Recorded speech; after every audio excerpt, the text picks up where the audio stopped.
ikaw mag-isip kung gusto mo ng bata. Ikaw nga ang tinatanong ko. Kasi ikaw ang magdidesisyon. Ano? Ano? Gusto mo hindi? Ikaw, tanong ka. Gusto ko. Gusto mo? Sure? Pa, gusto na niya pa. Napilitan lang to ba? Gusto mo hindi? Okay lang naman kahit hindi. Ano? Sige, final answer. Gusto hindi? Ah. Ano? Gusto hindi? O sige na game. Last na. Final answer. Okay lang kung hindi. Okay lang din kung oo. Ano? Oo, hindi. Sige na be. Ikaw na mag-isip ha. Ah, ikaw na. Sumagot ka na nga. Hindi na ako bunso. Ah, gusto mo ikaw lang bunso? Hindi. Gusto ko may kabatid ako. Pero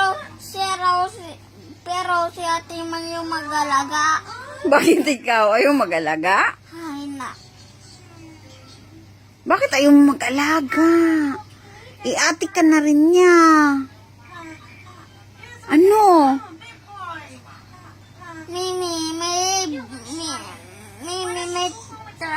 Mimi, may friend ba nagkikin na may anak? Iba naman yun si Kiki. So, ganito na lang. Ayaw mo nang magka-baby tayo. Ay, hindi. Gusto ko nga ka, baby ka. Oh, tapos, anong problema dun? Gusto mo pala eh. Oh. Pero, Gusto ko mag-alaga si ate. wala nga si ate dito.